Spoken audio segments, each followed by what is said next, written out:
Frédéric Zetoun traverse la vie comme sur des roulettes. Et même si on lui a mis parfois des bâtons dans les roues, il a toujours su trouver le bon chemin. Chroniqueur musical pour France 2, parolier entre autres de Zaz, Laurent Gérard, Enrico Macias et bien d'autres. Moi j'ai hâte de voir ce que va nous donner le petit juif sur des roulettes. Après avoir usé tous les psys du quartier, j'ai appris sur le tard à croiser les miroirs. Si j'osais dire je sais, ma seule vérité tiendrait en 4 lignes dans cette drôle de comptine.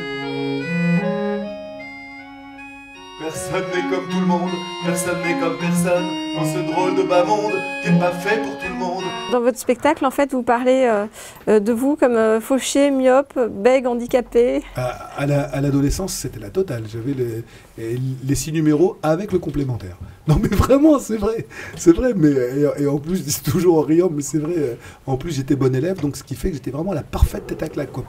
Pour me faire rire, je pouvais pas faire mieux. Alors comme ça, quand on est handicapé, est-ce qu'au début on est en révolte contre la vie? On est forcément en révolte. Mais vous savez, c'est un truc, honnêtement, c'est pas quelque chose... on apprend à l'accepter, mais au départ, c'est pas forcément acceptable.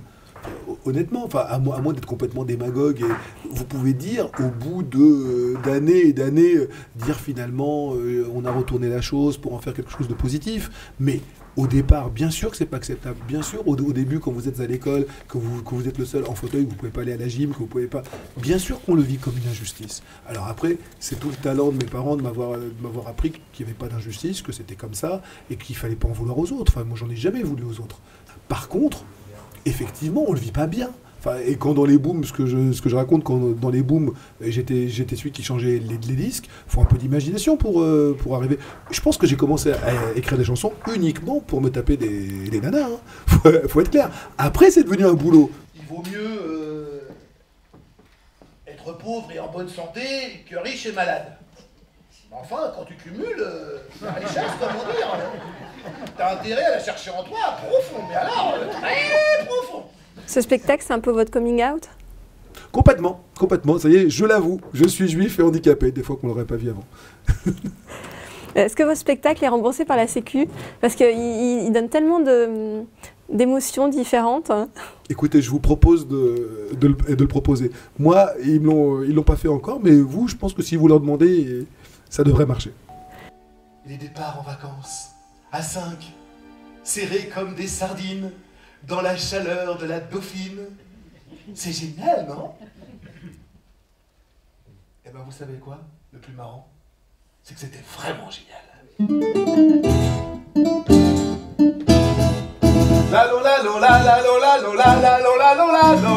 Pourquoi est-ce que vous avez choisi de mettre votre vie en scène maintenant?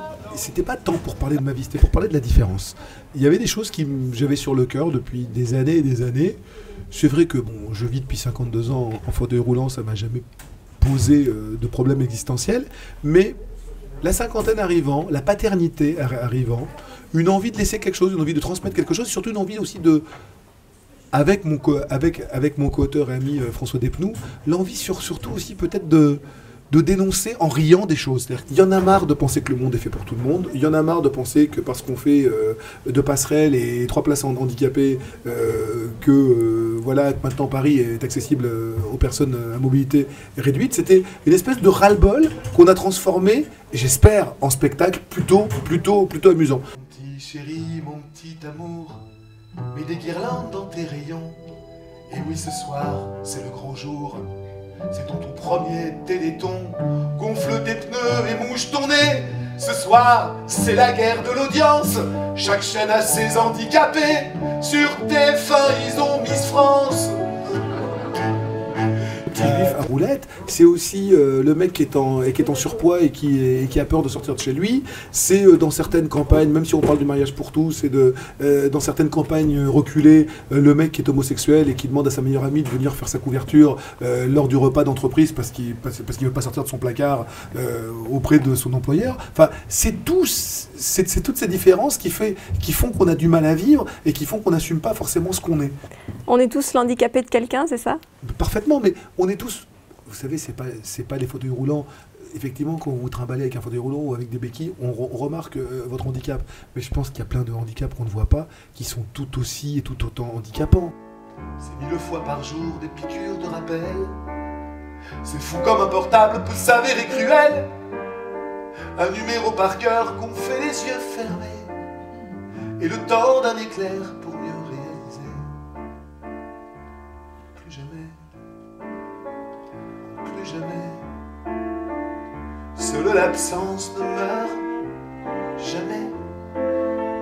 Vous êtes handicapé de naissance. Oui. De quoi est-ce que vous rêviez petit? Petit, de quoi je rêvais? C'est une bonne question. Petit, j'avais quelques rêves. Alors, un des rêves, je l'ai vraiment assouvi, c'était d'écrire pour Frédéric François. Je sais pas pourquoi, je m'étais complètement assimilé à ce mec. Comme je savais qu'il venait d'un milieu très pauvre, enfin, il y avait, donc, vous savez, dans les journaux pour les fans, on racontait qu'il était dans une famille vraiment extrêmement pauvre, qu'il s'en était sorti. Donc je me disais, si lui a pu s'en sortir, je pourrais m'en sortir. Et voilà, et je m'assimilais un petit peu à lui. Après l'adolescence, je suis passé à d'autres gens. Hein. Mais c'est vrai que j'ai dormi avec son poster au-dessus de mon lit quand j'étais tout petit, à l'âge de 6-7 ans. Je connaissais ses chansons par cœur. Je lui dois ma première pelle. Il y a beaucoup de gens qui vous soutiennent, notamment pour votre spectacle. Il y a Charles Aznavour ou encore Chico et les Gypsies qui vous ont écrit des chansons. Oui, j'ai l'immense honneur d'avoir eu 2 textes mis en musique par Monsieur Aznavour. La chanson sur l'absence, bien au contraire, et la chanson sur Jacques Martin. C'est Charles qui les a mis en musique. Et Chico, je l'avais rencontré, on s'entend bien. Je lui avais dit, tiens, je voudrais faire une espagnolade dans mon spectacle. Je lui ai raconté ces périodes dans les années 70 où on allait tous chercher, parce qu'on était fauchés, la liberté dans une Espagne franquiste, ce qui est quand même un petit peu un comble. Pour nous, c'était la liberté, parce que du coup, on avait plus d'argent et on pouvait louer une villa, on pouvait aller au restaurant, ce qui nous arrivait jamais. Mais donc, effectivement, c'est quand même un comble d'aller chercher dans un pays où régnait une des pires dictatures en Europe, d'aller chercher la liberté là-bas. Donc je lui ai raconté ça, je lui ai montré le texte, ça l'a fait marrer, et il a pris sa guitare. Sincèrement, il l'a fait assez vite, quoi. Il est venu vous voir, votre petit garçon? Oui, plusieurs fois. Et il a préféré ce spectacle au précédent. Et je lui ai dit pourquoi, il m'a dit parce que dans celui-là, au moins, tu parles de moi. Rien lâché, c'était pas gagné, croire en son étoile, jusqu'à se faire mal, jusqu'à tout tenter, c'est jamais gagné, d'oser la viser, et de décrocher la lune en quartier, non, c'est jamais gagné, non, c'est jamais gagné. Voilà, quelques leçons de vie pour rouler dans le bon sens. L'optimisme de Frédéric Zetoun nous a contaminés.